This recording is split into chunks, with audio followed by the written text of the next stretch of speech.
ladies and gentlemen? Welcome to War Stories. My name, of course, is Ryan Smeltz, and if you haven't heard, Soldier Girl Coffee is a sponsor of this show, as well as the Veteran Talk Show and Business and Brews and Morning Brews, which just came to a bittersweet close. So be sure to check out those other shows and episodes and Soldier Girl Coffee at the link in the description below, or in the show notes, as some people say. Soldier Girl Coffee is a female veteran-owned coffee company, and one of the only veteran-owned coffee companies I know that offers CBD-infused coffee. So be sure to check her out. Check out the products that she offers, not just coffee, tons of fantastic merch, including cups and mugs and t-shirts and sweatshirts. So head on over there. Check it out. Be sure to support small female veteran-owned businesses. My favorite thing is because she is the only veteran-owned coffee company I know that offers CBD-infused coffee. She helps support veterans with PTSD because of what CBD does for your health and wellness. So I think that's super important and very beneficial, and super awesome of her and her company. Also, one of the missions of Soldier Girl Coffee Company is to stop veteran suicide. So if you want to support the veteran community and also get your caffeine fix, help stop veteran suicide and contribute to the overall health and well-being of our veteran community, then be sure to check her out and scoop you up a bag of coffee. Everybody could use a little bit more caffeine in their diet. I know it helps wake me up, and if you were in the military, you've probably had your share of coffee as well. I know during basic training, obviously, we had the little packs of instant coffee that came with the MREs, but we did not necessarily always get to have a glass of coffee, or a cup of coffee, rather. So we would take the instant coffee and put it in like a dip. That was very interesting. Or chew it and just eat it. It's instant coffee, so it dissolves. But today we're talking about graduation leave and me reporting to my first duty station. So if you have never been to a military basic training graduation, it is interesting. It's a little bit different for OSUT, because in basic training, you're pretty much putting on, so people that are not OSUT go through basic training graduation, and then they go through AIT graduation. And I actually don't know what those look like separately. Obviously, because I was one station unit training, we went through 21 weeks of basic training, or 21 weeks of training, got finished, and then did the whole Class A's dress uniform, Army greens, getting up on stage and having the speakers and whatnot. So I believe that my graduation was indoors. I think it's hard for me to remember off the top of my head, but I think what happened was the first training company that I went through had their graduation outside on the parade field, and my graduation was indoors. I want to say it was raining, or it was just super cold. It was December in Missouri. I do remember it was burning cold, if I can say that. And so indoor graduation, obviously the parents and family members and everybody are going to be there, so they want to make sure the civilians are comfortable. The rest of us, they would put us back out in the cold without question. They did that during our Phase 5 FTX, so wouldn't be a surprise at all. But we held the ceremony, so obviously, and one thing I didn't talk about before is approaching this ceremony.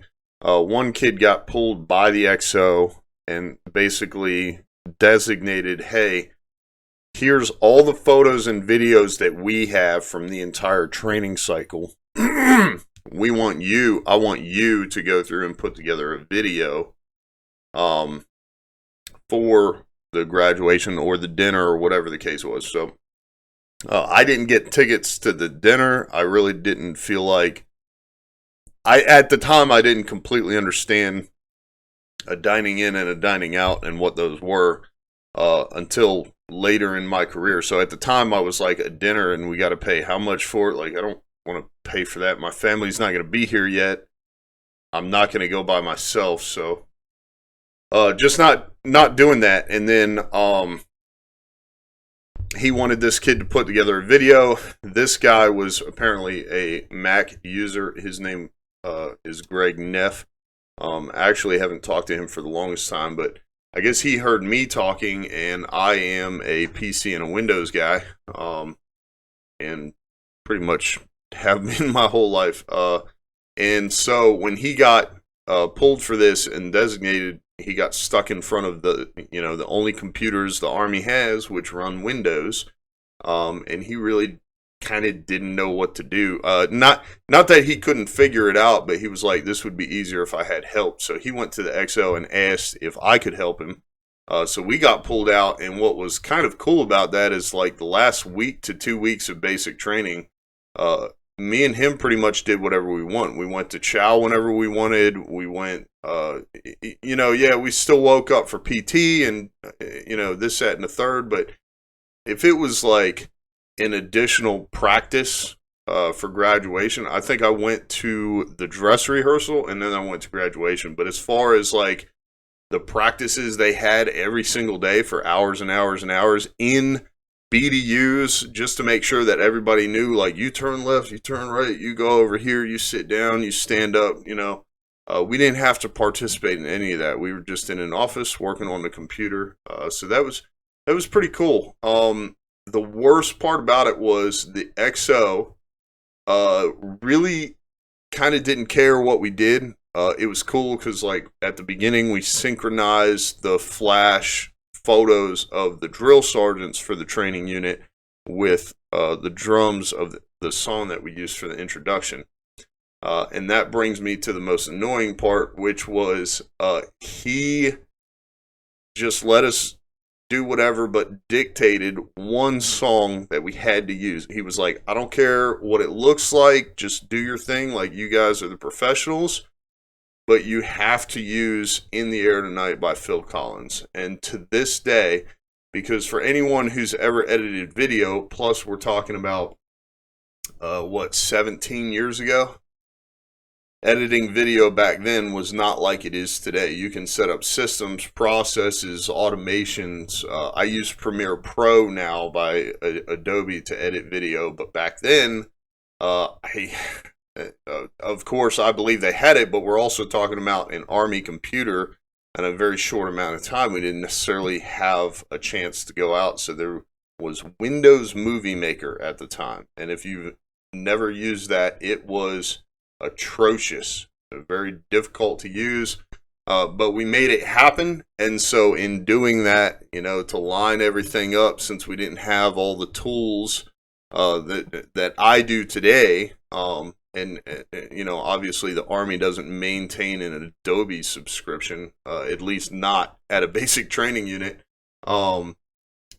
We had to listen to the song probably 1,000 times. So that's why I say that's the most annoying part. Generally speaking, I don't have a problem with Phil Collins or his songs. I don't really know his work, but definitely not a top 10 favorite artist. But after you listen to a song 1,000 times over and over again, you get sick of it. So that's just the nature of the beast, I guess. But we had graduation.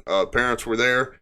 Once we got finished, I hopped in the van and we headed straight home. I probably slept most of the way because I was exhausted. But we got my stuff together and took off. At this point, obviously, I had my orders. I knew where I was going. But it said Fort Polk, Louisiana. So who am I to know what that means? I was never in the military, obviously. And I don't have a ton of family that served in the military. So, one of my grandfathers who passed away when I was like 5, and then one of my uncles who I actually never met because he passed away before I was born. So, not a ton of family. Not at that point. Really, the closest I could get was maybe some of my friends' parents were in or had been in. But the recruiter was the only real information or insight I had into the military. So when I heard Fort Polk, Louisiana, I was like, well, I didn't know, I didn't even know that was a place. So at this point, we're headed back to North Carolina, and I have no idea what I've got myself into. So it looks like this is turning into more than one episode. I might make some adjustments to this segment. Thinking about doing some recording, kind of planning it out, and just creating longer episodes. So we'll go into more content in a single episode, and maybe release it once a week or twice a week, depending on how much I get done. But we'll see how it turns out. Also thinking about moving it to its own channel. If you have any thoughts or feedback on any of this, I would love to hear from you. Of course, you can contact us through the website. My name is Ryan Smeltz, and if you like this episode, frankly, even if you didn't, go ahead and leave us a 5-star review. It really helps support the show. Subscribe wherever you listen to podcasts. Most importantly, tell your friends to subscribe as well. This is, of course, War Stories, and I will see you on the next episode.